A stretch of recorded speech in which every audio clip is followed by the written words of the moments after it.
An ode by William Wordsworth entitled Intimations of Immortality from Recollections of Early Childhood. The poem deals with the theme that the poet believes that when we are children, we are one with the cosmos. We feel in tune with the universe. We are blessed with a celestial understanding, with a heavenly instinct, and therefore we are promised total, pure, undiluted happiness.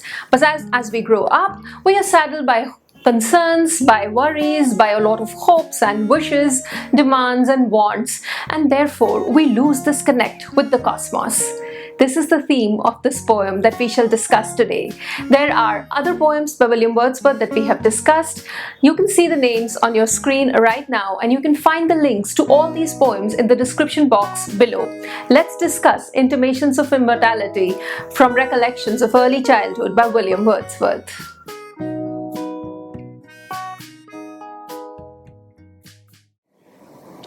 An ode is a very special kind of a lyrical poem.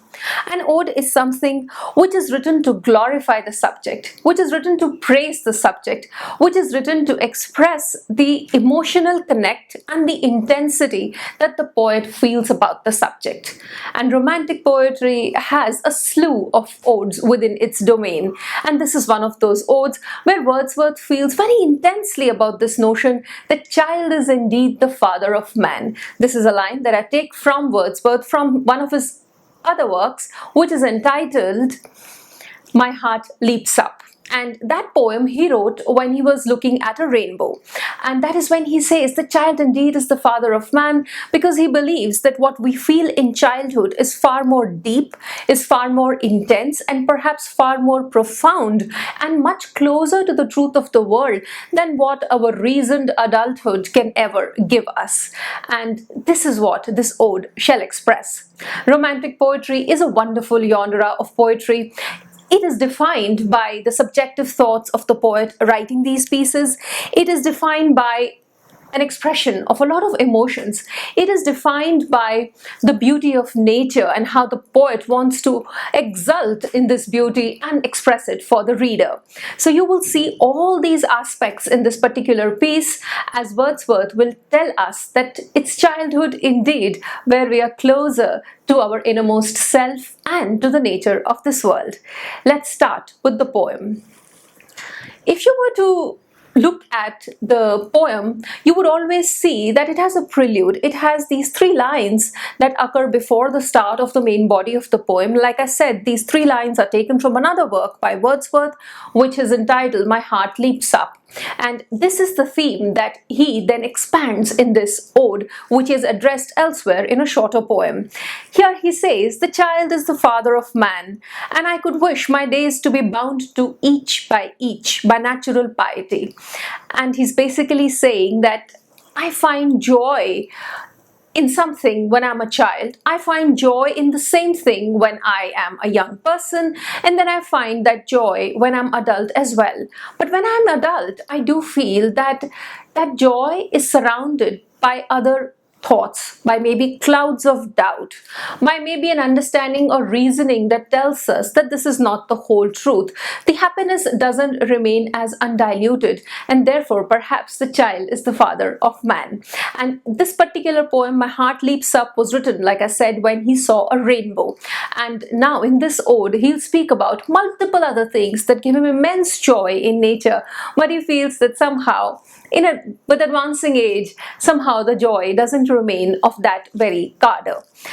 Also, it might seem when we say that this is the theme of the poem that this poem is pessimistic. No, by the end, Wordsworth gains his optimism back, and he says that I understand that perhaps we cannot be as close to the truth of the world and to nature as we are when we are children, yet we have the human heart, and the human heart can perceive emotions, it can perceive a lot of joy in the world, it can perceive very deep and perhaps emotions that cannot be articulated in words, and we are blessed with the human heart. So I do feel that we do have some kind of way out of this conundrum where we experience that as we grow up, the joy that we experience in childhood in looking at such things reduces. But he feels there is a way out of of this. We don't need to be all pessimistic, and we don't need to feel that we lose it as we grow up. So let's look at the poem line by line, stanza by stanza, and let's try to understand what is this ode about. He says, "There was a time when meadow, grove, and stream, the earth and every common sight, to me did seem apparelled in celestial light. The glory and the freshness of a dream. It is not now as it had been of yore. Turn wheresoever I may, by night or day, the things which I have seen, I now can see no more." So there was a time when he looked at grass fields, meadows, groves, or woods, or basically where trees grow, and the streams and the earth. And these, one can say, they're common sights. But to the young Wordsworth, to the child Wordsworth, they seemed as if they were covered in celestial light. They were covered in some heavenly illumination, apparelled, to be clothed, to be covered. And he says that it is now, not now as it has been of yore. Yore means the time gone past, and sometimes the very long past, and a past that is far from us now.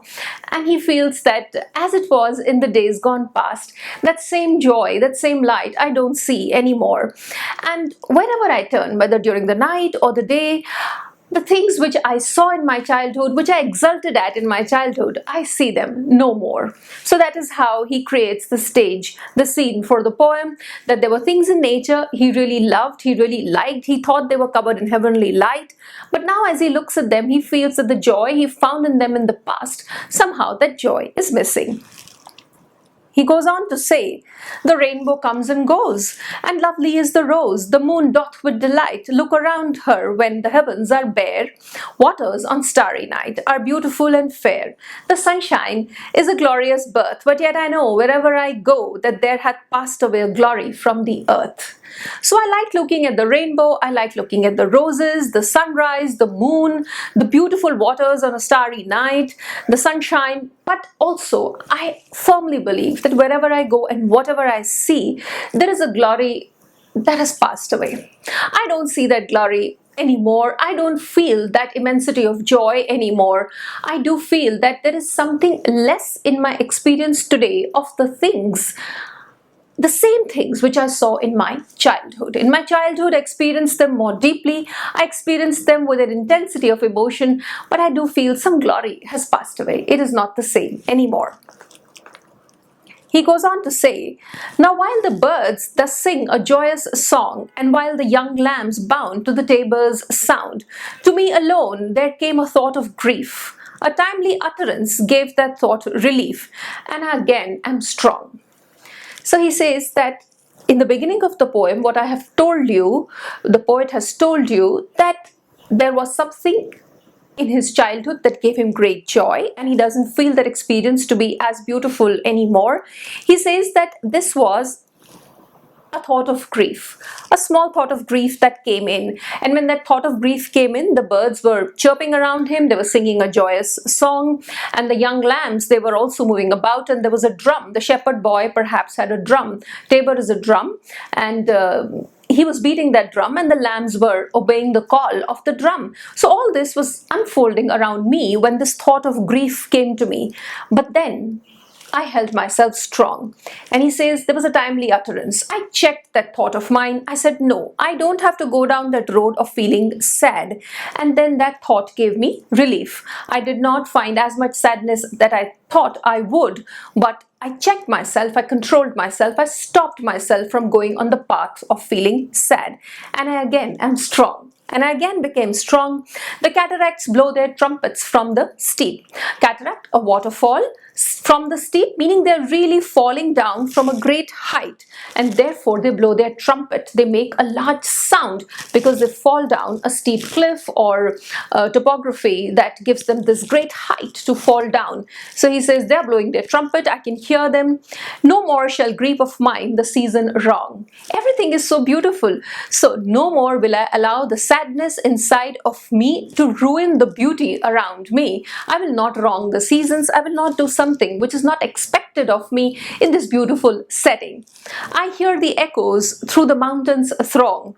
The winds come to me from the fields of sleep, and all the earth is gay. All the earth is gay, land and sea give themselves up to jollity. Gay, happy. And he says that everything around me is so happy, the earth, the sea, the winds, and I will also try and be happy with them. I'll also try and rejoice with this beauty around me. Jollity, happiness, great happiness.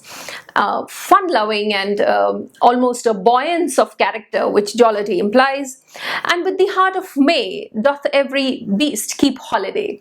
Why does he say the heart of May? May is summertime, and in the cold regions that he's writing in, it is summertime where things bloom, everybody is seen outside, the sun is beautiful, and you can be out and about doing fun activities in the open, which in the winters you shall be prohibited to do. So he says that with the heart of May, every beast, which means every living entity, should enjoy as if it's summer, and they should keep holiday. They should be happy as if they're not doing or carrying out a responsibility, but they're celebrating a holiday. Thou child of joy, and now he addresses the shepherd around him. Shout around me, thou child of joy, shout around me. Let me hear thy shouts, thou happy shepherd boy. Let me hear you, you shepherd boy. And then I would also feel one in this scene. So he checks himself twice over in this stanza. He says that yes, there was a thought of grief, of sadness that came inside me, but I stopped it right there. I became strong. And then I told myself that if I have a sad thought inside of me, I'm going to ruin this beautiful scene. It's not going to be respectful towards this beautiful scene that I see.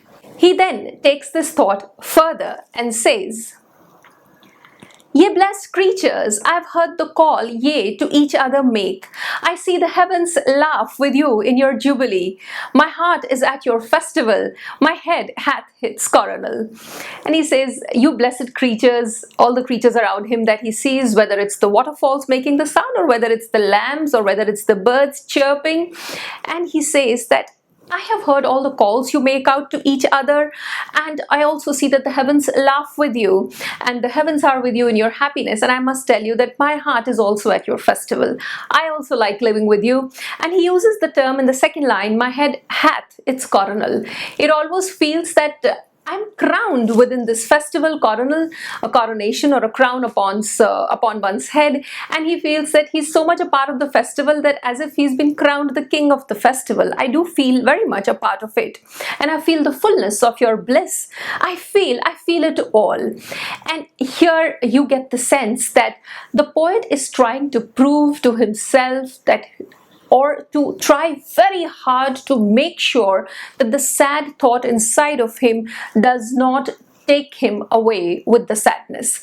He's really trying very hard, and he repeats himself for good measure that I feel the fullness of your bliss. I feel it all, and I feel like as if I'm the king of this festival. I've been crowned, while earth herself is adorning this sweet May morning. The summer morning is being adorned by earth herself, as if earth herself, nature herself, is decorating this beautiful summer morning. And the children are culling on every side, in 1,000 valleys far and wide, fresh flowers, while the sun shines warm. So such a beautiful summer day, the children are frolicking about, and they are picking flowers from the valleys, and they're doing it all over, and the sun is shining warm. So it's a reformation that it's all beautiful, it's all wonderful. You should not be sad in such a joyous setting. Now, if you look at this point, if you look at the poem, the poet has really set the stage. He's told you that when I was a child, I used to feel wonderful looking at the nature. I used to have an experience of joy that has reduced in time. And today when I got this sad thought, I checked myself. I told myself that I will not get sad, and I will try and participate in the festival of nature. he continues to describe the beauty around him and how nature unfolds its happiness in multiple forms. So he now sees it in a child in the mother's arm, and how the mother and the father are both doting upon the child. And the babe leaps up on his mother's arm. I hear, with joy, I hear. Again, the repetition. He's trying to almost convince himself, don't be sad, look out, look at the sounds that you're hearing. And in the earlier stanza, he'd repeated the words, I feel, I feel. Here he repeats, I hear, I hear, I hear, thrice over. And he says, come on, I have to listen to this beauty of the world and fill myself with it so that my sad thoughts do not have the better of me. But there's a tree of many one, a single field which I have looked upon. Both of them speak of something that is gone.